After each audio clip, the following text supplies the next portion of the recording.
మా latest videos కోసం మా ఈ తెలుగు న్యూస్ ఛానల్ సబ్స్క్రైబ్ చేసి గంట సింబల్ యాక్టివేట్ చేసుకోండి. రేపు శనివారం రోజు కుక్క కనిపిస్తే ఈ మాట అనండి చాలు, ఎంత తిన్నా తరగని ఆస్తి వస్తుంది. శనిదేవుడి అనుగ్రహం కలుగుతుంది. మీకు ఉన్న కష్టాలన్నీ కూడా తొలగిపోతాయి, సమస్యలన్నీ పోతాయి, బాధలన్నీ పోతాయి, అష్టైశ్వర్యాలు సిద్ధిస్తాయి, దరిద్రం మొత్తం పోతుంది, అదృష్టం మిమ్మల్ని వరిస్తుంది, మీలో ఉన్న చెడు నెగిటివ్ ఎనర్జీ అంతా పోతుంది. చాలామంది కుక్కల్ని పెంచుకుంటూ ఉంటారు, కొంతమంది కుక్కలు పెంచరు. వీధుల్లో చాలా కుక్కలు తిరుగుతూ ఉంటాయి. వీధి కుక్కల్లో కొన్ని కుక్కలు మంచిగా ఉంటాయి, ఇంకొన్ని కుక్కలు మంచిగా ఉండవు, దారుణంగా ఉంటాయి. అందరినీ చూసి అరవటము కరవటము వంటి పనులు చేస్తాయి. నిజానికి కుక్కలు ఎవరిని ఏమీ అనవు. మనం వాటిని కదపకుండా ఉంటే అవి కూడా మనల్ని కదపవు. కానీ కొన్ని కుక్కలు మాత్రం మనం ఏమీ అనకపోయినా సరే మన మీదకు ఎగబడతాయి. అలాంటి కుక్కలకు దూరంగా ఉంటేనే మంచిది. ఇవి కాకుండా కొన్ని వీధి కుక్కలు చాలా మంచిగా ఉంటాయి. అంటే ఆ వీధిలో ఉన్న మనుషులతో ఫ్రెండ్లీగా ఉంటాయి. అంటే వీధుల్లో నివసించే మనుషులతో ఫ్రెండ్లీగా ఉంటుంది. కొత్త వారు ఎవరైనా వస్తే వారిని చూసి అరుస్తూ ఉంటుంది, కానీ ఎవ్వరినీ కరువవు. ఇలాంటి మంచి కుక్కలకు రోజు ఒక ముద్ద అన్నం వేస్తే చాలు, చాలా పుణ్యం వస్తుంది. ప్రత్యేకించి శనివారం రోజు ఇలాంటి వీధి కుక్కలు కనిపిస్తే ఈ మాట అనండి చాలు, ఎన్నటికీ తరగని ఆస్తి వస్తుంది, కష్టాలు పోతాయి, శనిదేవుడి అనుగ్రహం కలుగుతుంది. ఎందుకంటే శనిదేవుడికి కుక్కలంటే చాలా ఇష్టం.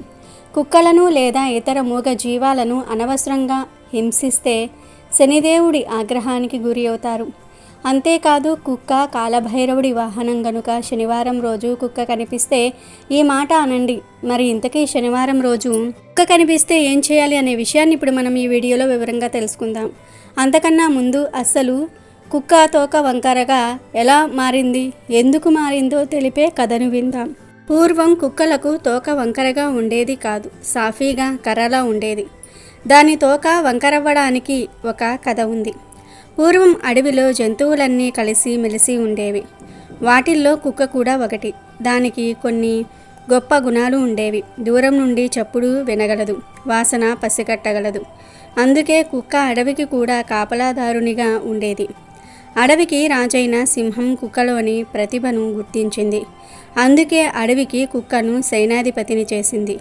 కానీ గొప్ప పదవి దక్కిందన్న గర్వంతో కుక్క తలబిరుసుతనంగా ప్రవర్తించటం మొదలుపెట్టింది. కుక్క అడవిలోని ఇతర జంతువులను లెక్క చేసేది కాదు. సమస్యలను సింహం రాజుకు విన్నవించుకుందామని వచ్చే చిన్న చిన్న జంతువులను తన కర్రలాంటి తోకతో తరిమి కొట్టేది. కుక్కకు పెరిగిన అహంకారాన్ని చూసి మిగిలిన జంతువులు ఎంతో విసిగిపోయాయి. నాడు జంతువులన్నీ కలిసి కుక్క యొక్క పొగరుబోతుతనం గురించి సింహానికి ఫిర్యాదు చేశాయి. విచారణ కొరకు సింహం కుక్కను రమ్మని కబురు చేసింది. కుక్క సింహం రాజు దగ్గరకొచ్చింది. అప్పుడు సింహం కుక్కతో, అడవిలో జంతువులన్నిటినీ కూడా నువ్వు బాధ పెడుతున్నావని విన్నాను. సేనాధిపతివై ఉండి వారి కష్టాలను తీర్చాల్సింది పోయి నువ్వే ఇలాగా ప్రవర్తిస్తే ఎలా? నీకిదే చివరి హెచ్చరిక. ఇంకోసారి నీ మీద ఫిర్యాదు రాకూడదు. ఇక నుండైనా బుద్ధిగా ఉండు పో అని మందలించింది. అయ్యో ఒట్టి అబద్ధం సింహరాజా, ఆ తోకను చూడండి. ఆ భగవంతుడు నాకు కర్రలాంటి బలమైన తోకను ఇచ్చాడు. అది చూసి మిగిలిన జంతువులు అసూయ పడుతూ నాపై నిందారోపణలు చేస్తూ ఉన్నాయి. కావాలని నా మీద లేనిపోని చాడీలు చెప్తూ ఉన్నాయి అంతే అంది కుక్క అమాయకత్వాన్ని నటిస్తూ. అయితే మిగిలిన జంతువులు అసూయ చెందకుండా నేను ఉపాయం చెప్తాను. ఈ కుక్క తోకను మడిచి తాడుతో కట్టు అని భటుడు తోడేలుకు చెప్పింది సింహం. సింహం చెప్పినట్టే చేసింది తోడేలు. అలా 4-5 నెలలు గడిచిపోయాయి. కుక్క మడిచి రాయి కట్టడం వల్ల కుక్కకు బాగా నొప్పి కలిగింది. పైగా మిగిలిన జంతువుల ముందు అవమానంగా భావించి అడవి నుంచి పారిపోయి వేరే ఊరికి వచ్చేసింది. ఆ ఊరిలో ఒక రైతు పొలం పని చేసుకుని ఇంటికి తిరిగి వెళ్తూ ఉండగా తోకను కట్టేసి ఉన్న కుక్కను చూసి జాలిపడి కట్టు విప్పదీశాడు. మునపటి మాదిరి కర్రలాగా లేదు, వంపు తిరిగి పైకి లేచి ఉంది. తల తిప్పి పైకి తిరిగి ఉన్న తోకను చూసింది కుక్క. ఆ తోకతో ఇప్పుడు ఎవరిని బెదిరించలేదు, కర్రలా ఉపయోగించి ఎవ్వరినీ కొట్టలేదు. ఇక అహంకారంతో ఉండకూడదు అని మనసులో అనుకుంది. రైతు వెంటే ఇంటికి వచ్చింది. వెంటబడి వచ్చిన కుక్కకు కొంత అన్నం పెట్టి నీళ్లు తాగించాడు రైతు.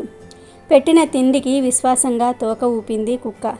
అప్పట్నుంచి రోజు రైతుతోనే ఉంటూ, రైతు పెట్టింది తింటూ, రైతుతో పాటు పొలానికి వెళ్తూ ఇంటికి కాపలాగా ఉండిపోయింది కుక్క. కుక్కకు రైతు చూపించే ప్రేమ, ఆప్యాయత కూడా బాగా నచ్చేసింది. ఎందుకంటే అడవి జంతువుల కన్నా మనుషులే మంచివారు, యథార్థ హృదయులు అని తలిచి విశ్వాసం గల పెంపుడు జంతువుగా నాటి నుండి మనుషుల మధ్యలో నిలిచిపోయింది. ఇక వీడియోలోకి వస్తే, కుక్కలు విశ్వాసానికి ప్రతీకలు. ముఖ్యంగా వీధి కుక్కలలో శనిదేవుడు, కాలభైరవుడు నివాసం ఉంటారు కనుక వీధి కుక్కలను అనవసరంగా కొట్టకూడదు.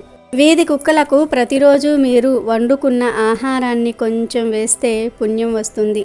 కుక్కల గురించి శకునాలు కూడా ప్రచారంలో ఉన్నాయి. ఒక్కొక్కసారి మన ఇంటి ముందు కుక్కలు ఏడుస్తూ ఉంటాయి. మన పెద్దలు వీటిని అపశకునంగా పేర్కొంటూ ఉంటారు. వీధుల్లో కుక్కలు ఏడుస్తున్నట్లుగా ఉంటే అది అపశకునం అని, చెడుకు సంకేతమని పెద్దలు చెప్తూ ఉన్నారు. మన ఇంటి బయట కుక్క ఏడుస్తూ కనిపిస్తే మన ఇంటికి ఒక పెద్ద సమస్య రాబోతుందని అర్థం. కుక్కల ఏడుపు నష్టాన్ని సూచిస్తుంది. కొన్ని సందర్భాల్లో మీ ఇంటి చుట్టూ దుష్ట శక్తులు ఉంటే కుక్కలు దానిని పసిగట్టి మొరగటం ప్రారంభిస్తాయి. మీ ఇంటి ముందు కానీ, మీ ఇంటి దగ్గరలో కానీ కుక్క ఏడుస్తున్నప్పుడు ఓం నమఃశివాయ అనే మంత్రాన్ని జపించండి. ఇలా చేస్తే మీకు రాబోయే రోజులలో ఏ దోషాలు ఉండవు. ప్రత్యేకించి శనివారం రోజు ఏ సమయంలో అయినా సరే, అంటే పగటిపూట కావచ్చు లేదా రాత్రిపూట కావచ్చు, మీకు శనివారం రోజు ఏ సమయంలో కుక్క కనిపించినా ఆ కుక్కను మీ ఇంటి ముందుకు పిలిచి కొంచెం అన్నంలో నూనెను కలపండి. తర్వాత ఆ అన్నంలో పెరుగును కానీ, పాలను కానీ, కూరను కానీ ఏదో ఒకటి కలిపి తర్వాత ఆ అన్నాన్ని కుక్కకు ఆహారంగా పెట్టండి. ముందైతే పొడి అన్నం తీసుకోండి. ఆ అన్నంలో నువ్వుల నూనె కలపండి. నువ్వుల నూనె లేకపోతే మీరు వంటకు వాడే నూనెను కలపండి. పామాయిల్, సన్ఫ్లవర్ ఆయిల్, ఇలా ఏదో ఒక ఆయిల్ 1 స్పూన్ కలపండి. ఈ నూనె కలిపిన అన్నంలో పాలు, పెరుగు, కూర ఇలా ఏది ఉంటే అది కలిపి ఆ అన్నాన్ని కుక్కకు పెట్టండి. కుక్క అన్నం తినే సమయంలో ఓం శం శనియే నమః అనే మంత్రాన్ని 3 సార్లు జపించండి. ఒక కుక్క వస్తే ఒక కుక్కకు అన్నాన్ని వేయండి. 3-4 కుక్కలు వస్తే వాటన్నిటికీ కలిపి అన్నాన్ని వేయండి. మంత్రాన్ని మాత్రం 3 సార్లు జపించండి. శనివారం రోజు కుక్క కనిపిస్తే ఈ చిన్న పని చేయటం వలన శనిదేవుడి అనుగ్రహం కలుగుతుంది. మీకు ఉన్న దోషాలు, కష్టాలు అన్నీ పోతాయి. మీ జీవితం అద్భుతంగా మారిపోతుంది. తరతరాలకు తరగని ఐశ్వర్యం వస్తుంది. మీకు అన్ని శుభాలే జరుగుతాయి. కనుక శనివారం రోజు మీకు కూడా కుక్క కనిపిస్తే ఈ చిన్న పనిని చేసి మంచి శుభ ఫలితాలను పొందండి. రేపు శనివారం అయితే ఈరోజు ఏం చేసినా చేయకపోయినా ఈ చెట్టును తాగితే చాలు, మీకు ఉన్న దరిద్ర బాధలన్నీ కూడా పోతాయి, కష్టాలన్నీ తొలగిపోతాయి. మీరు ఎప్పటి నుండో అనుభవిస్తున్న సమస్యల నుండి బయటపడతారు. కోరిన కోరికలు నెరవేరుతాయి అని పండితులు చెప్తూ ఉన్నారు. మన భారత భూమిలో అనేక రకాలైన మొక్కలు, వృక్షాలు ఉన్నాయి. వాటిల్లో చాలా రకాల శక్తులు దాగి ఉన్నాయి. మొక్కలు, వృక్షాలు అనేవి మానవ జాతి కోసం ఈశ్వరుడు ఇచ్చిన వరంగా మనం చెప్పుకోవచ్చు. మొక్కలు, వృక్షాలు ఆక్సిజన్ని వదులుతాయి, శుద్ధమైన గాలిని ఇస్తాయి. మొక్కల్లో అనేక చమత్కార గుణాలు ఉన్నాయి. మొక్కల యొక్క పూలు, ఫలాలను మనం అనేక రోగాల విముక్తి కోసం కూడా వినియోగిస్తూ ఉంటాము. చాలా ఏళ్లుగా తగ్గని మొండి రోగాలను కూడా ఔషధాలు తగ్గిస్తాయి. అయితే కొన్ని మొక్కలను తాకితేనే చాలు దౌర్భాగ్యం, దరిద్రం పోతాయి అని శాస్త్రాలు చెప్తూ ఉన్నాయి. అంతేకాదు కొన్ని రకాల మొక్కల దగ్గరకు వెళ్ళి నిలబడితే చాలు మనశ్శాంతి కలుగుతుంది. ఇంకొన్ని రకాల మొక్కల దగ్గరకు వెళ్ళి గాలిని పీల్చుకుంటే ఆరోగ్యం మెరుగుపడుతుందని ఆయుర్వేద శాస్త్రాలు కూడా చెప్తూ ఉన్నాయి. కనుక మొక్కలు చాలా విశిష్టమైనవి. ప్రతి మొక్క గొప్పదే. దేని ప్రత్యేకత దానికి ఉంటుంది. ఏ మొక్కను కూడా పనికిరాదు అని చెప్పడానికి లేదు. మనం పిచ్చి మొక్కలుగా చూసే మొక్కలలోనే ఆయుర్వేదంలో ఎన్నో రకాల మందులు చేస్తారు. ఒక్కో రకమైన మొక్కకు ఒక్కో రకమైన విశిష్టత ఉంటుంది. ఇక ప్రత్యేకించి శనివారం రోజు ఒక మొక్కను తాకితే చాలు కష్టాలు, బాధలు పోయి తరతరాలకు తరగని సంపదలు వస్తాయని పండితులు చెప్తూ ఉన్నారు. మరి ఆ మొక్క ఏమిటో ఇప్పుడు మనం ఈ వీడియోలో తెలుసుకుందాం. శనివారం రోజు మీకు ఏ సమయంలో ఈ చెట్టు కనిపించినా జస్ట్ తాకండి చాలు, ముట్టుకుంటే చాలు, మీ కష్టాలు పోయి సకల ఐశ్వర్యాలు సిద్ధిస్తాయని శాస్త్రాలు చెప్తూ ఉన్నాయి. మరి ఆ చెట్టు ఏమిటంటే రావి చెట్టు. శనివారం రోజు మీకు ఎక్కడ రావి చెట్టు కనిపించినా వెంటనే ఆ రావి చెట్టుకు నమస్కారం చేసుకొని ఆ చెట్టును 3 సార్లు తాకండి. శనివారం రోజు రావి చెట్టును ఎన్నిసార్లు తాకితే అంత ఎక్కువ ధనం వస్తుంది. కుదిరితే రావి చెట్టుకు చెంబుతో నీరు పోయండి. ఆ నీటిలో కొంచెం ఆవు పాలను కలిపి పోయండి. రావి చెట్టు మీద లక్ష్మీ నారాయణులు శనివారం రోజు నివాసం ఉంటారు కనుక శనివారం రోజు మీకు రావి చెట్టు కనిపించినా లేదా మీ ఇంటికి దగ్గరలో రావి చెట్టు ఉన్నా ఆ చెట్టు దగ్గరకు వెళ్ళి ముందు చెంబుతో నీళ్లు సమర్పించండి. ఆ తర్వాత మీకు ఏవైనా కష్టాలు ఉంటే ఆ కష్టాలు తీరాలని సంకల్పం చెప్పుకోండి.